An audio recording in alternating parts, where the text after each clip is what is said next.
ఆయన మొదటిసారిగా, ఎందుకంటే భారతదేశంలో ఒక మహాసభను ఏర్పాటు చేయాలని చెప్పి మొదటి ఫౌండర్ కూడా, భారతదేశంలోనే సంఘాలకు మొదటి ఫౌండరు డాక్టర్ సత్యనారాయణ గారు. ఆ రోజు చెప్పాలి మనం అందరం, ఎందుకంటే తర్వాతే ఈ సంఘాలన్నీ కూడా ఇది ఏర్పడిన తర్వాత మరి భారతదేశంలో అనేక రాష్ట్రాలు, ఇటు అండమాన్ కానీ, ఇటు తమిళనాడు కానీ, ఇటు కర్ణాటక కానీ, తెలుగువారు చాలామంది వ్యవసాయ రీత్యా కర్ణాటకలో పాటు వ్యవసాయ రీత్యా కూడా బళ్ళారి ఈ రీచ్కి వెళ్ళడం జరిగింది. చాలామంది అనేక రాష్ట్రాలు వెళ్ళి తర్వాత వచ్చేటప్పటికి ఆ రోజు అమెరికా కానీ ఇతర దేశాలకు కానీ వెళ్ళినప్పుడు తక్కువ మంది వెళ్ళారు.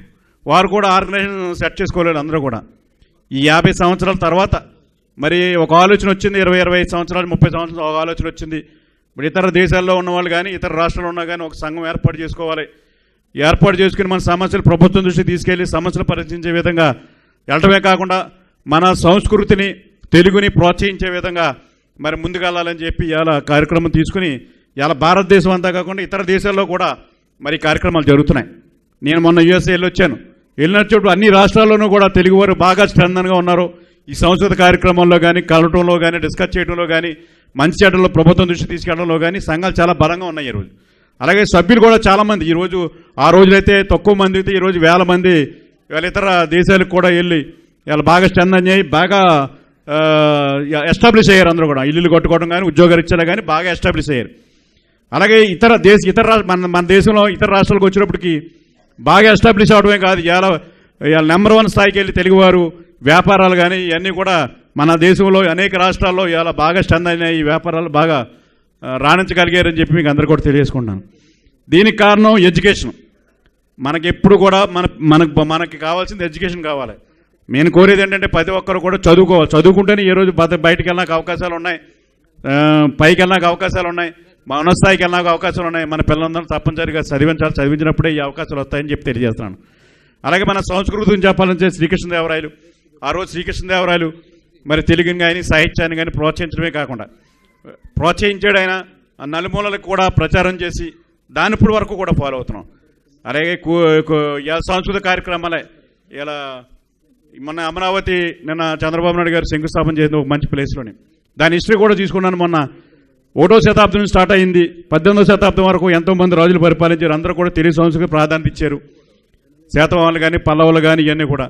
వాసిరెడ్డి కృష్ణనాయుడు అని ఆఖరు కింగ్గా అక్కడ డిసైడ్ చేసి ఆ హిస్టరీ కొంత మొన్న ఎగ్జిబిషన్లో మేము అన్నీ కూడా చూపెట్టడం జరిగింది. చాలా పెద్ద హిస్టరీ.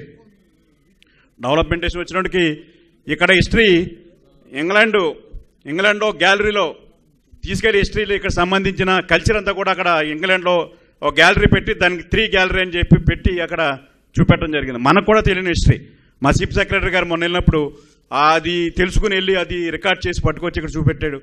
అంటే అంత హిస్టరీ మన తెలుగు జాతికి, మన సంస్కృతికి ఉందని చెప్పి మీకు అందరు కూడా తెలియజేసుకున్నాం. మనం కూడా ఈ సంస్కృతిని పెంచాలి. తెలుగు సంపదని మనం పెంచవలసిన అవసరం. తెలుగు భాషని మనం తీసుకురావాలి. ఇలా తెలుగు భాష వచ్చినప్పటికీ మనం మాట్లాడగలుగుతున్నాం. మన పిల్లలు వచ్చినప్పటికి మనకి రాసే పరిస్థితి కూడా లేని పరిస్థితులు ఉన్నాయి. మనం ఇప్పుడు ఇక్కడే కాదు, ఆంధ్రప్రదేశ్లో కూడా ఇవాళ మన పిల్లలు వచ్చినప్పటికి ఇంగ్లీష్ మీడియంకి వెళ్ళిపోతున్నారు. తెలుగు రాసే పరిస్థితి కనపట్టలేదు. దాన్ని మర్చిపోకూడదు. ప్రతి తల్లి తండ్రి కూడా మనం ఖచ్చితంగా పిల్లల్ని రాజధానికి, తెలుగు మాట్లాడటానికి మన సంస్కృతిని ఎప్పుడు కూడా మాట్లాడాలి. మాజీ ముఖ్యమంత్రి గారు ఉన్నారు. 400 సంవత్సరాల కింద ఇక్కడికి వచ్చి ఇప్పుడు కూడా తెలుగు మర్చిపోలేదు. తెలుగు మాట్లాడేంటి అది మనకు కావాల్సిందని చెప్పి మీకు అందరూ కూడా తెలియజేసుకున్నాం. మన సంస్కృతిని ఎప్పుడు మర్చిపోయిన పరిస్థితి. ఇలా మన పండుగలు ఉన్నాయి. మన పండుగలు అనేటప్పటికీ మీరు అందరికీ తెలుసు, మీరు కూడా ఇక్కడ చేయడం జరుగుతుంది. మన సంక్రాంతి కానీ, మరి ఇతర పండుగలు కానీ, ఇవన్నీ కూడా పండుగలన్నీ బాగా ఘనంగా సంవత్సరాది కానీ మనం చాలా ఘనంగా చేసుకోవడం కాకుండా మన సంస్కృతికి వెలువిచ్చే విధంగా మనకు ఉన్నాయి. ఇక్కడ అదృష్టం ఏంటంటే ఇక్కడ ఈ తమిళులు కానీ, కేరళ కానీ, మరి పంజాబీ కానీ వీళ్ళందరూ కూడా ఇక్కడ కోఆపరేట్గా ఉన్నారు. మన సంస్థకి కూడా అందరూ కూడా కోఆపరేట్గా ఇక్కడికి వచ్చారు. అందరూ కూడా చాలా సంతోషం. అది మంచి వాతావరణం. అది మనం ఎప్పుడు కూడా మన సంస్కృతిని, మన భాషని, మన పరిస్థితులన్నీ కూడా అర్థం చేసుకోవడానికి ఇతర వారిని కూడా పిలవాల్సిన అవసరం ఉంది. పిలిచి మన పరిస్థితులు ఏంటి, మన సంస్కృతి ఏంటి, మన ఆచారాలు ఏంటి అన్నది కూడా ప్రతి ఒక్కరు కూడా తెలిసే విధంగా ఆ కార్యక్రమం కూడా తీసుకోవాలి. తీసుకున్నారు. డాక్టర్ గారు కానీ కమిటీ కానీ తీసుకున్నందుకు ప్రత్యేకంగా అభినందన తెలియజేసుకున్నాను. ఈరోజు మనకు వచ్చేటప్పటికి మన భారతదేశంలో కానీ ఇతర దేశాల్లో కానీ మొత్తం తెలుగువారు 10 కోట్ల మంది ఉన్నారు లెక్క. ముఖ్యంగా మరి ఇటు ఆంధ్రప్రదేశ్ హెడ్ క్వార్టర్గా ఒక ఆంధ్రప్రదేశ్ ఉండేది, ఇప్పుడు విడిపోయిన తర్వాత ఆంధ్రప్రదేశ్ తెలంగాణ రెండు కింద విడింది. రెండు ప్రాంతాల్లో రెండు తెలుగు భాషకు సంబంధించి ఎప్పుడు కూడా ఈ రెండు రాష్ట్రాలను కూడా మంచి ప్రోత్సహించుకుంటే నట్టమే కాకుండా చంద్రబాబు నాయుడు గారు అయితే దీనికి ప్రాధాన్యత ఇవ్వడం జరుగుతుంది. ఎప్పుడు కూడా చంద్రబాబు నాయుడు గారు సంస్కృతికి కళలకి పోషించడం కోసం ప్రాధాన్యత ఇవ్వడమే కాకుండా ఇలా కూచిపూడి ఉంది, ఈ కూచిపూడి డ్యాన్స్ని ప్రోత్సహించడం కోసం మరి ఒక యూనివర్సిటీని ఆ కూచిపూడి ఊళ్ళో ఆ విలేజ్లోనే ఎస్టాబ్లిష్ చేసి ఒక చైర్మన్ కూడా ఆనందాన్ని వేసి దాన్ని ఎస్టాబ్లిష్ చేయాలి కూచిపూడి నాట్యాన్ని అని చెప్పి దానికి ఒక అకాడమీ స్టార్ట్ చేసి దానికి కొన్ని వేల మందిని ఇవాళ ట్రైనింగ్ ఇచ్చి చదివించి కార్యక్రమాలు పాల్గొనే విధంగా చర్య తీసుకున్నాం. ఎందుకంటే అది ప్రపంచవ్యాప్తంగా అది మనకి కూచిపూడి డ్యాన్స్ అన్నది ప్రపంచవ్యాప్తంగా అన్ని దేశాల్లోనూ కూడా తెలుగువారు ఇది ఆకర్షిస్తున్నారు. దానికి ప్రోత్సహించడం అన్ని చర్యలు తీసుకున్నాం. అలాగే మన పండుగలు వచ్చినాయి, సంక్రాంతి వచ్చింది, సంక్రాంతిలో సాంప్రదాయాలు ఇవన్నీ ఉన్నాయి. అవన్నీ కూడా మనం పాటించే విధంగా ఏదైతే బాగుంటుందో ఎలాగుంటే బాగుంటుందని చెప్పి కూడా తెలియజేస్తాం. అలాగే అక్కడ జిల్లాలో పరిస్థితులను బట్టి కూడా ఉత్సవాలు చేస్తున్నాం. ఇలా ఆ జిల్లాల పరిస్థితి, ఏ జిల్లాలో ఏ వాతావరణం ఉంది, ఎక్కడ ఏ వాతావరణం ఉందని చెప్పి మీరు ఉత్సవాలు చేయండి, మన సంస్కృతిని అందరికీ తెలియజేయండి, ప్రజలందరూ ఇన్వాల్వ్ చేయండి అని చెప్పి ఒక పెద్ద జాతరలాగా ఇవాళ ఉత్సవాలు కూడా మనం చేసుకోవడం జరుగుతుంది. నిన్న ఫౌండేషన్ విషయానికి వచ్చినప్పుడు అమరావతి నిర్మాణానికి ఇలా రాజధాని ఇన్వాల్వ్మెంట్ కావాలని చెప్పి మరి గ్రామ స్థాయి నుంచి కూడా మట్టి నీరు తీసుకొచ్చి అందరూ ఇన్వాల్వ్ చేయాలని చెప్పి చెప్పడం వల్ల 16,000 గ్రామాలు ఇవాళ మట్టి నీరు తీసుకొచ్చి చేయడమే కాకుండా భారతదేశంలో అనేక నదుల నుంచి కానీ అనేక పుణ్యక్షేత్రాల నుంచి కూడా మట్టి కూడా వచ్చింది. మీ పాండిచేరి నుంచి కూడా నేనే రిసీవ్ చేసుకున్నాను అని మన వాళ్ళు వచ్చినప్పుడు రిసీవ్ చేసుకుని మట్టి నీరు కూడా కార్యక్రమం నేను చంద్రబాబు నాయుడు గారికి నా దగ్గర నుంచి నేను కూడా ఇచ్చి ఇవ్వడం జరిగిందని చెప్పి మీకు అందరూ తెలుసుకోండి. ఎలాంటి ఇంపార్టెన్స్ వచ్చింది. రాజధాని నిర్మాణం కూడా మరి వరల్డ్ క్లాస్ రాజధానిగా నిర్మించాలని ప్రయత్నం చేస్తున్నాడు. అందులో 2018 నాటికి ఒక ఫస్ట్ ఫేజ్ రాజధాని నిర్మించి అందులో వెళ్ళిపోవాలనే ప్రయత్నం చేస్తున్నాడు. ఇప్పటికే విజయవాడ హెడ్ క్వార్టర్గా పరిపాలన సాగించాలని చెప్పి చేస్తున్నాడు. మనకి ఈ రెండు రాష్ట్రాలు తెలుగు సంబంధించి రెండు రాష్ట్రాలు కూడా ఉన్నత స్థితికి రావాల్సిన అవసరం ఉంది. అలాగే మన ఆంధ్రప్రదేశ్ వచ్చినప్పుడు కొత్త రాష్ట్రంలో చాలా ఇబ్బందులు ఉన్నా ఇలా అది అధిగమించి ఇలా చంద్రబాబు నాయుడు గారు ముందుకు తీసుకెళ్లడం కోసం అనేక కార్యక్రమాలు చేస్తున్నారు. మనందరికీ తెలుసు ఆ రోజు ఎన్టీ రామారావు గారు మరి తెలుగు అనేది ఇలా తెలుగు అనేది మద్రాసు అని పిలిచేవారు మనందరినీ కూడా. ఎన్టీ రామారావు గారు వచ్చిన తర్వాతే తెలుగు రాష్ట్రం ఆంధ్రప్రదేశ్ అనేది అందరికీ తెలిసిన విషయం మనందరికీ. అలాగే ఇలా చంద్రబాబు నాయుడు కూడా వరల్డ్ వైజ్ చంద్రబాబు నాయుడు కూడా ఆంధ్రప్రదేశ్ ఉందని చెప్పి ఇలా వరల్డ్ వైజ్ పేరుని తీసుకెళ్ళి ఒక తెలుగు రాష్ట్రాలు ఉన్నాయి, ఈ తెలుగు రాష్ట్రాలే మంచి అని చెప్పి ఇలా వరల్డ్ వైడ్ తీసుకెళ్ళి అన్ని దేశాల్లోనూ కూడా సింగపూర్, జపాన్ వాళ్ళందరూ కూడా మనకి ఇండస్ట్రీస్ పెట్టుబడి పెట్టడానికి ముందుకు వచ్చి ఇలా మంచి రాజధాని నిర్మాణం కూడా సహకరించారంటే ఈ మన తెలుగు సంస్కృతిని ఇలా ప్రోత్సహించడం జరుగుతుందని చెప్పి తెలియజేసుకుంటూ ఈరోజు నల్లమ్మ గారు మరి అలాగే కమిటీ సభ్యులు అలాగే మహిళలకు సంబంధించిన రమణ గారు కూడా మంచి కార్యక్రమాలు చేస్తున్నారు. దానిలో ప్రతి ఒక్కరికి ఇన్వాల్వ్మెంట్ చేసుకోవడం అవసరం. ప్రతి ఒక్కరు ఇన్వాల్వ్ చేసుకోవాలి. ఇంకా ఎక్కువ మందిని గ్యాదర్ చేసుకుని మన సంస్కృతిని మన సాంప్రదాయాన్ని కూడా ముందుకు తీసుకెళ్లే విధంగా అన్ని చర్యలు కూడా తీసుకోవాలని చెప్పి, అదే కాకుండా ఇతర సంబంధించి తమిళ్ కానీ కేరళ కానీ పంజాబ్ కానీ వాళ్ళందరినీ కూడా మనం ఎవరైతే ఈ ప్రాంతంలో ఎక్కువ ఉన్నారో వాళ్ళందరినీ కూడా తీసుకెళ్ళటం, అలాగే ప్రభుత్వ పరంగా మరి సహకారం తీసుకోవాల్సిన అవసరం ఉంది. ఇవాళ మనకి యానం ఉంది. యానంలో అక్కడ మీకు ఉదాహరణ చెప్తే యానం అక్కడ మనకి ఒక పోర్టు మనకి తూర్పుగోదావరి జిల్లా సంబంధించి మేము రోజు కూడా యానం ద్వారా కాకినాడ వెళ్ళడం జరుగుతుంది. అక్కడ బ్రహ్మాండ ఇండస్ట్రీస్ ఉంది. ఆ ఇండస్ట్రీస్ని మనం నిలబెట్టుకోలేకపోయాం. దానికి కారణం ఏంటంటే ప్రభుత్వ సహకారం మమ్మల్ని అడగలేదు. మీ దగ్గరలో ఉన్నాం, మమ్మల్ని అడిగి ఉంటే మీ సెక్యూరిటీ ఇచ్చేవాళ్ళు ఇవ్వలేదు. అందుకు మంచి ఇండస్ట్రీ పోయింది. ఇలా ఖచ్చితంగా ఇండస్ట్రీస్ రావాలంటే లా అండ్ ఆర్డర్ ఉండాలి. దానికోసం చంద్రబాబు నాయుడు గారు కూడా ఈ లా అండ్ ఆర్డర్ని బాగా ఇంప్రూవ్ చేస్తేనే ఇండస్ట్రీస్ వస్తాయని ఈ లా అండ్ ఆర్డర్కి ప్రాధాన్యత ఇచ్చి ఇలా చందనం చేయడం జరుగుతుందని చెప్పి, అలాగే పాండిచేరికి సంబంధించి రాష్ట్రాలు పక్కన దూరంలో ఉన్నాయి రాష్ట్రాలు. ఈ రాష్ట్రాల్లో మీకు తక్కువ ప్రొడక్షన్ ఉన్నప్పుడు మా సహకారం కూడా తీసుకుంటే మేము కూడా సహకారం ఇస్తాం, ప్రొడక్షన్ ఇస్తాం, ఒక మంచి వాతావరణాన్ని క్రియేట్ చేయడానికి మా సహకారం కూడా ఇస్తానని చెప్పి తెలియజేసుకుంటూ, అలాగే ఈ రాష్ట్రానికి సంబంధించి ఎంతోమంది మరి ఇండస్ట్రీస్ డెవలప్ అవ్వాలి. ఇండస్ట్రీస్ డెవలప్ అయితే ఎంప్లాయ్మెంట్ పెరుగుతుంది, ప్రతి ఒక్కరికి ఉద్యోగం కలుగుతుంది.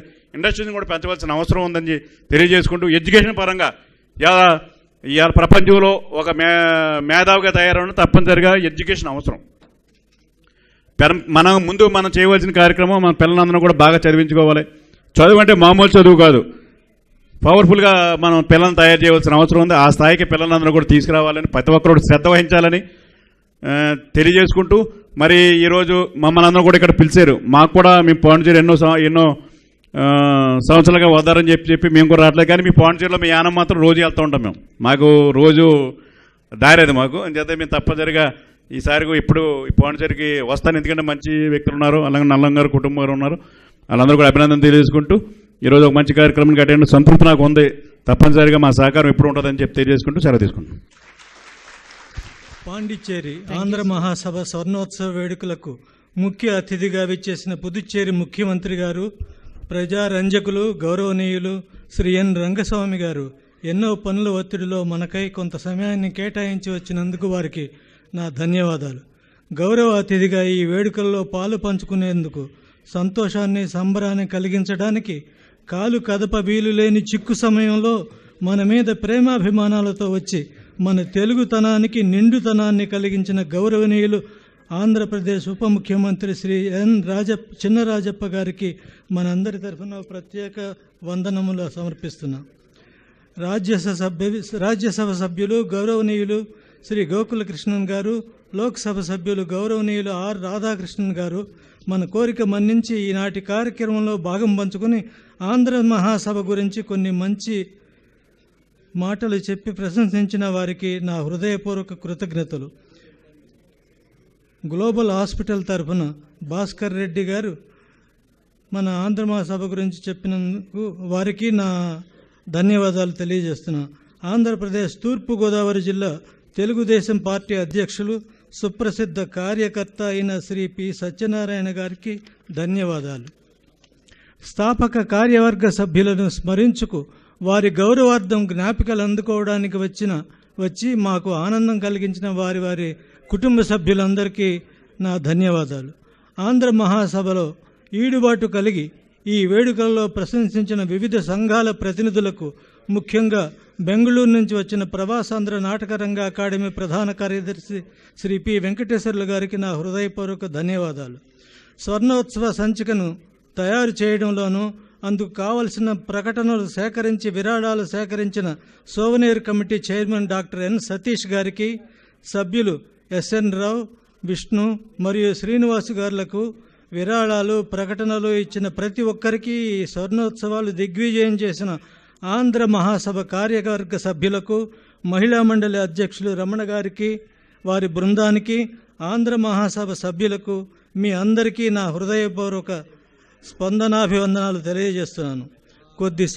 కొద్దిసేపట్లో మనోల్లాసాన్ని కలిగించబోయే కూచిపూడి నృత్య ప్రదర్శనకారిణి, దానికి కారణమైన శ్రీమతి అనురాధ వెంకటకృష్ణన్ గారికి, నర్తకి డాక్టర్ వర్ష రమేష్ గారికి, శ్రీకృష్ణ తులాభారంలో ముఖ్య సన్నివేశాన్ని ప్రదర్శించబోతున్న శ్రీ భాస్కర కళా సామ్రాజ్య నటీనటుల్ని, అందలి నాయకుడు మిత్రులు శ్రీకృష్ణ పాత్రధారి శ్రీ వెంకటకృష్ణ గారికి నా ధన్యవాదాలు సమర్పించుకుంటున్నా. ఇంతటితో నమస్కారం.